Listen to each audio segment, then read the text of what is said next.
हे प्यारे भक्तों, आज मैं आपको शिव पार्वती के विवाह के बारे में बतला रहा हूँ। जैसा आप सब लोगों को विदित है कि माता पार्वती पूर्व जन्म में माता सती के रूप में इस धरती पर प्रकट हुई थी। वह शिव की पत्नी थी।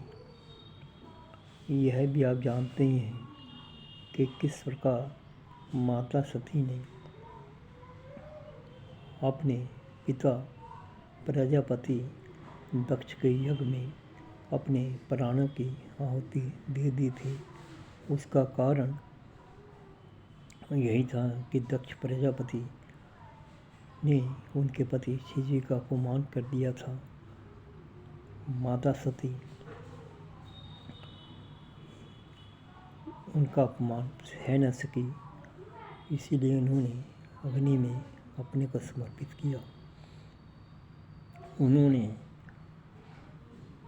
प्रभु से यही प्रार्थना की थी कि मैं अगले जन्म में भी शिव की ही पत्नी बनूं, और वह हिमालय के घर में अवतरित हुई।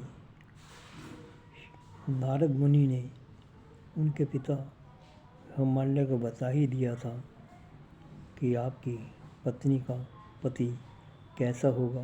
जो उन्होंने लक्षण उसके पति के बारे में बतलाए थे, वह सब शिवजी में ही मिलते थे। हिमालय का मन थोड़ा उदास हुआ। उनकी पत्नी मेटा भी उदासी हो गई, लेकिन पार्वती ने कहा, हे माता, हे पिता, आपको मेरे बारे में कुछ भी सोच विचार करने की आवश्यकता नहीं है। मैं तो खुद भी उन्हीं को वर्ण करना चाहती हूँ। उनके माता पिता ने कहा, हे पार्वती, तुम अभी बच्ची हो, नहीं समझती। शिव को पाना इतना आसान नहीं है। उनके तो दर्शन भी अति कठिनाई से होते हैं। वह किसी को दिखाई थोड़े ही देते हैं। फिर तुम उसे पति रूप में वर्ण कैसे करोगी। पार्वती ने कहा,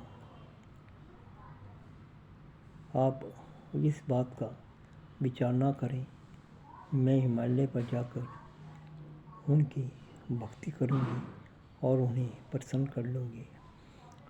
इस प्रकार भक्तों, उसने शिव जी की कठोर तपस्या की और अंत में शिव जी को उसकी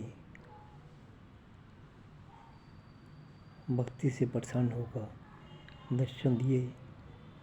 पार्वती ने कहा, हे पूज्यवर, मैं आपको पति रूप में पाना चाहती हूँ। आपको स्मरण होगा, पूर्व में भी मैं आपकी ही पत्नी थी। आप कृपा करें, मुझे स्वीकार करें। शिव ने उसकी विनती को मान लिया और उनका रिश्ता तय हो गया।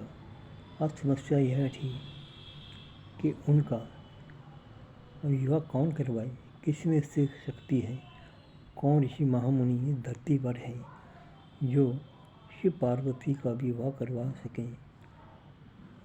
शिव जी ने, भगवान विष्णु ब्रह्मा जी ने बहुत विचार विमर्श किया, लेकिन उन्हें कोई भी ऋषि ऐसा नहीं दिख रहा था कि वह उनकी शादी करवा दे, क्योंकि सब ऋषि अपने को असमर्थ बतला रहे थे।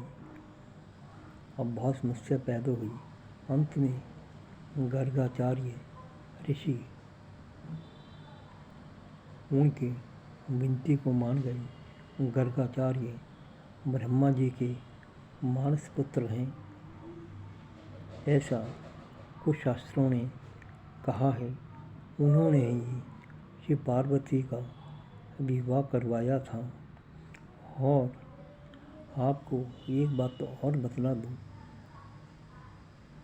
कि विवाह के पश्चात कुछ दक्षिणा दी जाती है।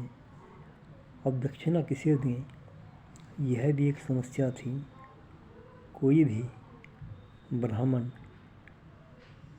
उनके विवाह की दक्षिणा लेने में संकोच कर रहा था, लेकिन दक्षिणा तो देनी ही थी। उस समय शिवजी ने अपनी जंघा से एक जाति उत्पन्न की और उसको जंगम कहा जाता है। शिवजी के विवाह में जंगम ही शिवजी के पुरोहित बने थे। वे घुमंतु जाति है, हरियाणा में अधिक उसके निवासी रहते हैं। जंगम को प्रसन्न करना शिव भक्तों का परम कर्तव्य है, क्योंकि वे शिवजी के पुरोहित हैं। उन्हीं के द्वारा शिवजी को प्राप्त किया जा सकता है। जय श्री राम। देवराज बंसल।